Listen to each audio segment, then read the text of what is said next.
This is the Verdon Gorge in southern France, and we're in the Alps.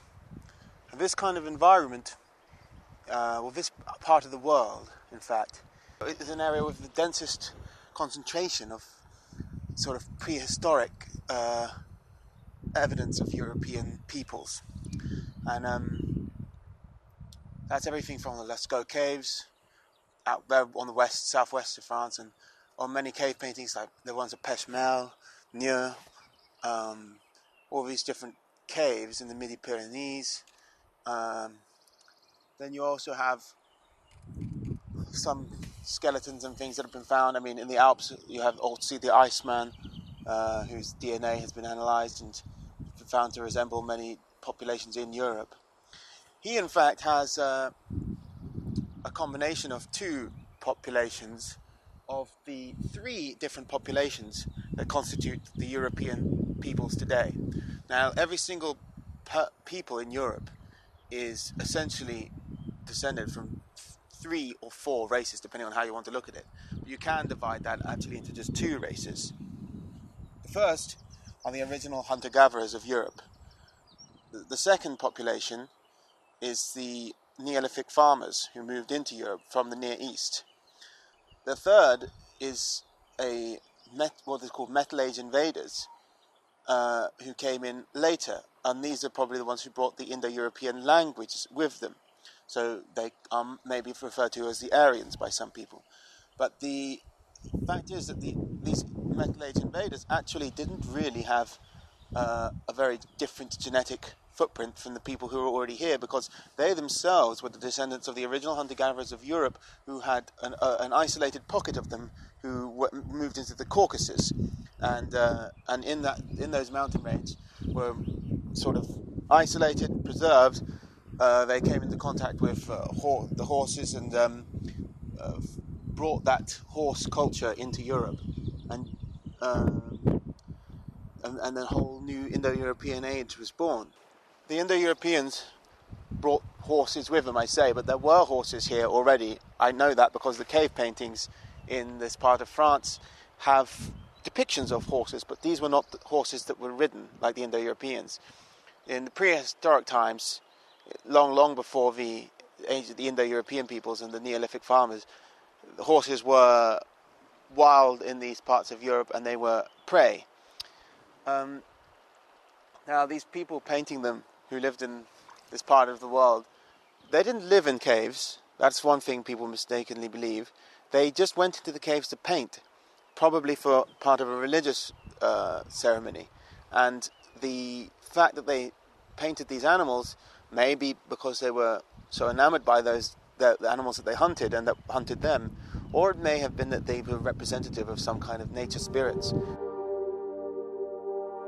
The shape and the nature of these animals is hardwired into the psyche of all European people.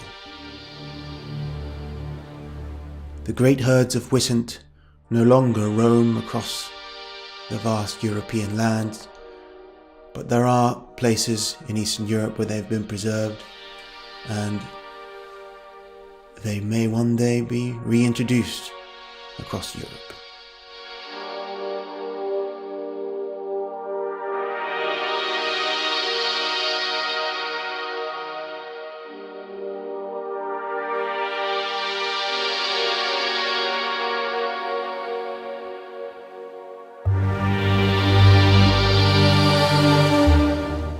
The aurochs, on the other hand, has been lost forever.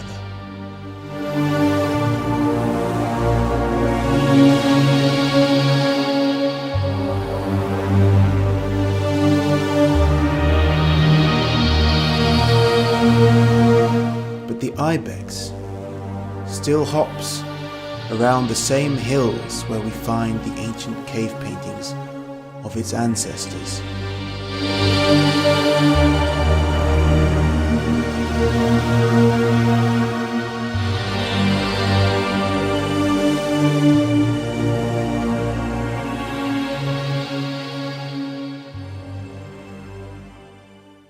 Some people even speculate whether these paintings and many of the other things that have been discovered of prehistoric human life in this part of the world were even done by humans in the modern sense of the word. They could perhaps have been done by Neanderthals.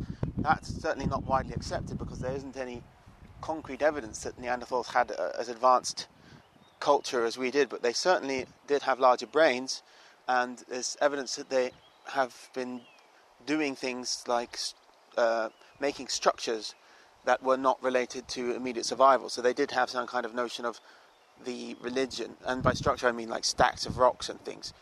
So it's possible that they might have been far more advanced than we believed previously.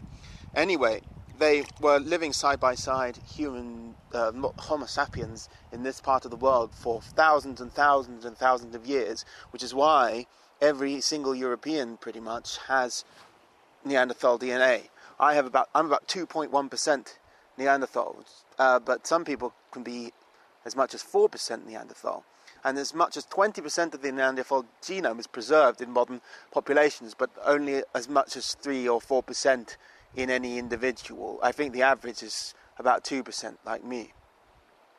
Now, we don't know exactly what that means, what it brings to us, but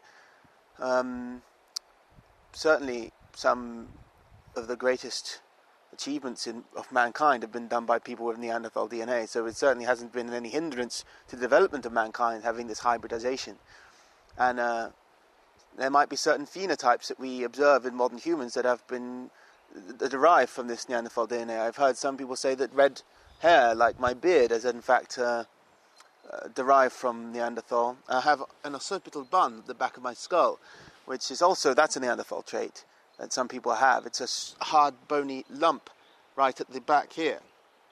And in Swedish, it's colloquially called what means in English a genius bump. It's the only language in Europe which has a non-scientific name for the occipital bun. So don't know how that folk name came about, but it's certainly not something that seems derogatory in any way. There are other things, larger noses.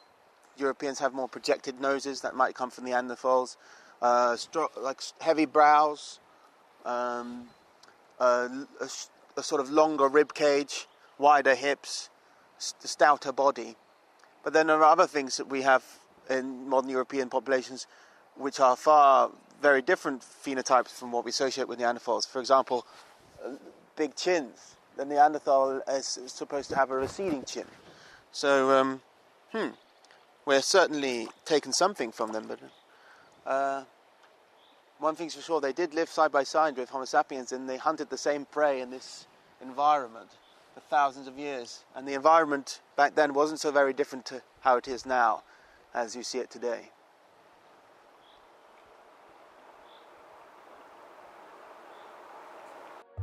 This week it was announced in the news that analysis of mammoth bones in America have shown that human habitation of that continent was 100,000 years older than previously believed, which reinforces what I have always thought, that human history is far older and richer than is widely recognized.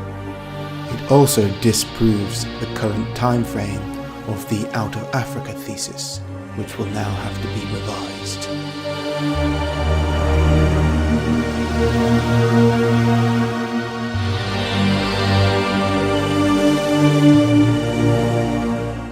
This vulture is of a breed that was only reintroduced into this canyon in 1999, but already it has filled its natural place, and the canyon is full of them.